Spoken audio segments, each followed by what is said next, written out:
So since we've been talking about focal points, today we're going to be talking about how to edit them so that you can emphasize the color in your photographs to be just a little bit more contrasting.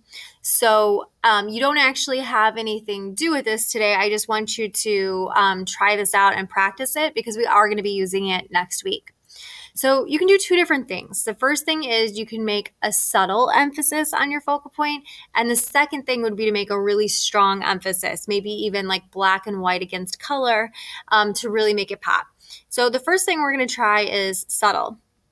So what I want you to do is 2-finger click and duplicate your layer. Okay, so now I have 2 of my image, and this works pretty well because I have a really colorful focal point, so I can emphasize that and I can make my background a little bit less vibrant so that the focal point stands out more.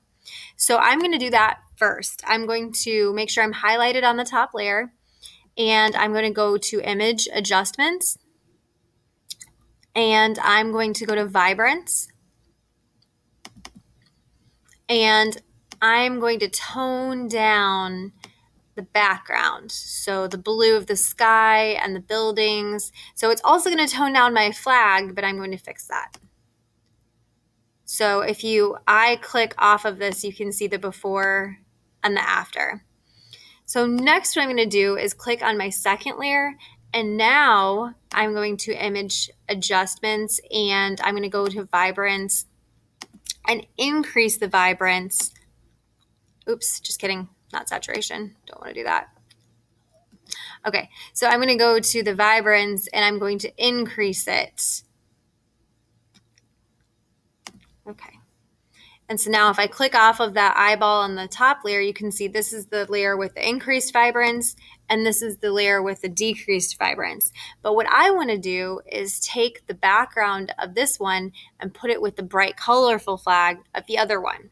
So what I'm going to do is highlight my first layer where the vibrance is softer, and I'm going to use my eraser tool, which is this guy right here.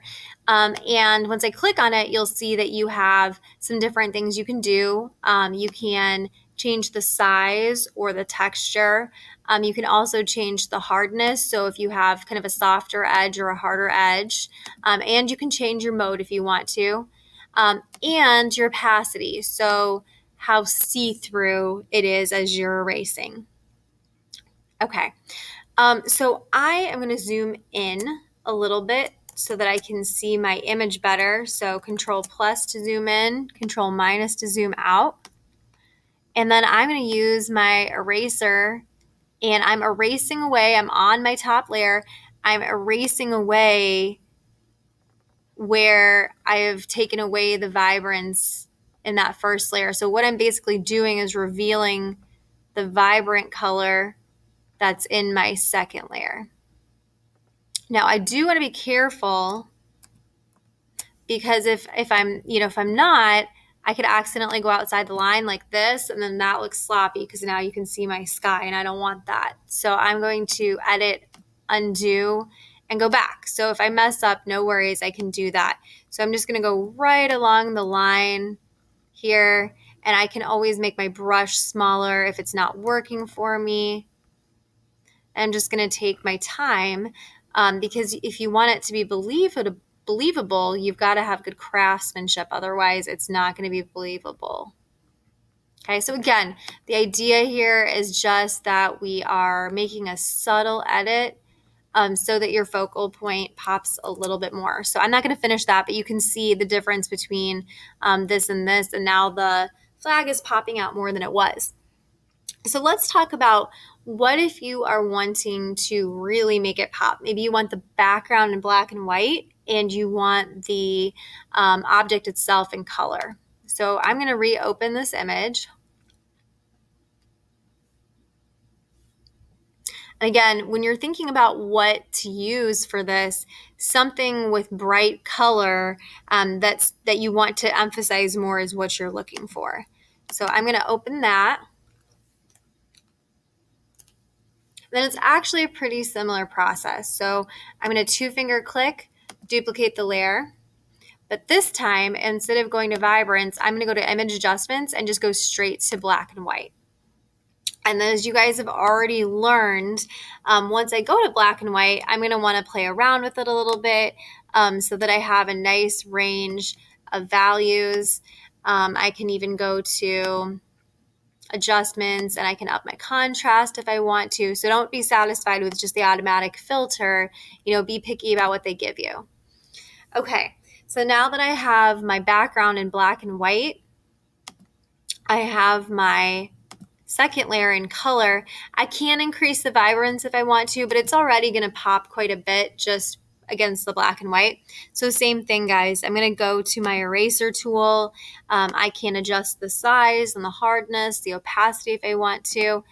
And oops, I accidentally deleted on my color layer. Don't want to do that. Edit, undo. Okay, I want to highlight on my top layer here because what I'm erasing is my black and white. I don't want to erase this image. I want to erase this image. And in fact, I already, I erased it. So I'm going to go back a couple more steps so that I can get rid of that. Okay. It's gone now. Okay, good deal. So I'm going to highlight my black and white layer, and now I can erase, and you can see my colorful layer. So again, this isn't necessarily, you're not trying to be believable here.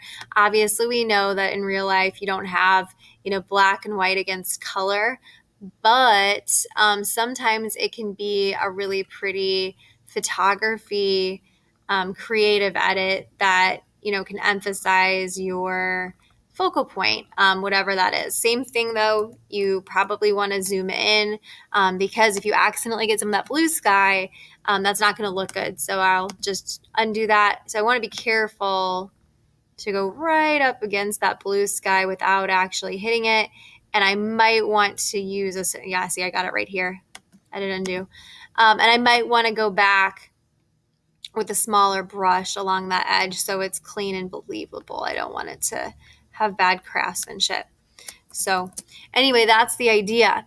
So you don't have anything to do with this today. We're just going to be playing around with it, but we are going to be using it next week. So anyway, I'll talk to you guys later, and hopefully you learned something cool. So see ya.